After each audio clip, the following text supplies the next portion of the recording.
बहू प्रिया को आदत थी हर काम में शॉर्टकट ढूंढने की, क्योंकि उसे हर काम में आलस आता था।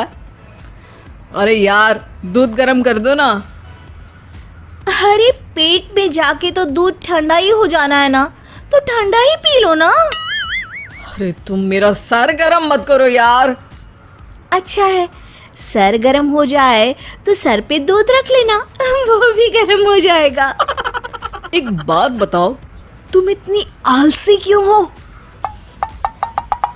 अरे बोलो ना, इतनी आलसी क्यों हो? प्रिया जवाब दो। जवाब देने में आलस आ रहा है। पति वहां से उठ के बड़बड़ाते हुए खुद दूध गर्म करने चला जाता है और प्रिया अपनी आंखें बंद करके सोफे पर लेट जाती है। प्रिया की इस आदत का घर वाले सबको पता तो था ही, अब तो बाहर वाले भी उसको आलसी बोलने लगे थे। अरे बहू सुन ना, एक गुड न्यूज है। क्या माँ जी, आप सब कुछ मेरे नाम करने वाली हैं क्या? अरे बस तेरा दिमाग पैसों में ही लगा रहता है। माँ जी, आपको तो पता है कि मैं गांधी जी की कितनी बड़ी फैन हूँ, और गांधी जी तो नोट पे ही मिलते हैं ना, इसलिए पैसों के अलावा कहीं दिमाग ही नहीं रहता। वैसे गुड न्यूज़ क्या है?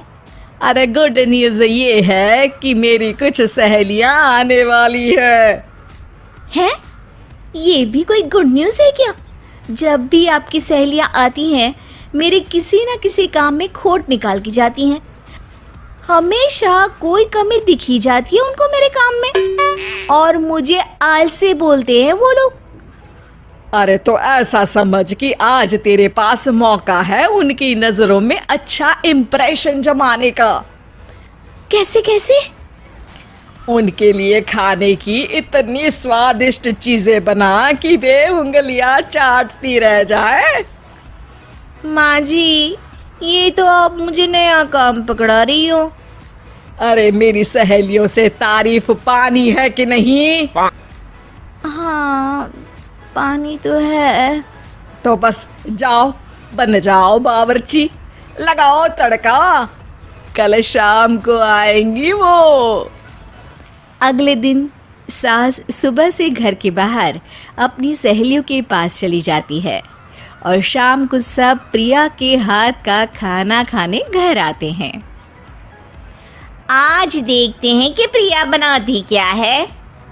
हाँ हाँ, पिछली बार हमने बोला कुछ हल्का खाएंगे तो पापड़ फ्राई करके ला दिए थे बस।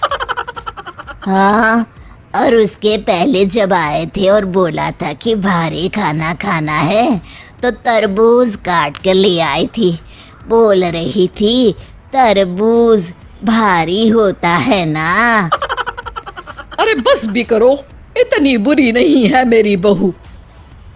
तभी बहू वहाँ खाना लेकर आती है।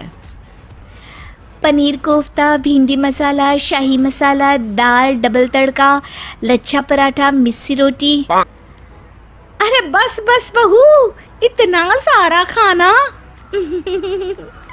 अरे अभी तो और भी है, फ्राइड राइस भी है अभी तो आपके लिए, और हाँ, अरे सूप लाना तो भूल ही गई मैं। अरे लगता है पिछली बार की कमी आज पूरी कर ही देगी बहू। हाँ हाँ, आप खाइए तो। हाँ, खाएंगे तो सही, इतना खाना बना तो दिया है, अब देखना भी तो पड़ेगा ना कि बना कैसा है। हाँ हाँ, लगा ले भोग खुद को। खाना चखते ही तीनों सहेलियां प्रिया की वाहवाही करने लगती है। अरे शानदार, जबरदस्त, जिंदाबाद, मजे आ गए प्रिया। प्रिया की सास भी कमाल है, बहू को क्या जायकेदार खाना बनाना सिखाया है। अरे मान गए भाई, इतना अच्छा खाना तो हम में से किसी की बहू नहीं बनाती, और हम भी नहीं बनाते, झूठ क्यों बोले। अरे बस करो, खाने पे ध्यान दो, बोलती ही रहोगी तो खाओगी कब। ये लो, थोड़ा पनीर और ले लो। सास भी सहेलियों के साथ खाना खाने लगती है, पर बहू के साथ अपनी भी तारीफ सुनकर सास मन ही मन फूली नहीं समा रही थी। प्रिया ने बड़ी खुशी से सबको खाना परोसा और सब ने झट से खाना खत्म भी कर दिया। राधे राधे, मजा आ गया। और थक गई खाना खाते खाते, अब बस बिस्तर लग जाए मेरा। अब तो जब भी मेरे घर मेहमान आएंगे प्रिया को ले जाया करूंगी खाना बनाने के लिए, मेहमान भी खुश हो जाएंगे। सास खुश है कि प्रिया की इमेज अपनी सहेलियों के सामने काफ़ी सुधर गई है। प्रिया खाने के बर्तन समेटती है। इतने में तीनों सहेलियां हाथ धोने किचन में चली जाती है। तभी एक सहेली देखती है कि किचन स्टैंड पर कागज़ पड़ा हुआ है। वो सोचती है कि कागज़ को डस्टबिन में डाल दे। जैसे ही वो उसे उठाती है तो देखती ही रह जाती है। दरअसल वो एक बिल है जिसमें वो सारी चीज़ें लिखी है जो उन्होंने अभी अभी खाई है। वो चुपचाप बिल उठाकर बाहर आ जाती है और उसके पीछे बाकी दो सहेलियां भी आती हैं। प्रिया, खाना अच्छा बनाया था, सच कहूँ तो बहुत अच्छा बनाया था। थैंक यू, बहुत अच्छा लगा सुन के। हाँ, पर जिसने बनाया वो इतनी तारीफ सुनता तो उसे और भी अच्छा लगता। क्या मतलब? ये बिल देखो, तुम्हारी बहू ने ऑनलाइन ऑर्डर किया था खाना। अरे तारीख तो आज की ही है ना? हाँ, आज की ही है। प्रिया, ये सब सही है क्या? प्रिया अपना सर झुका लेती है।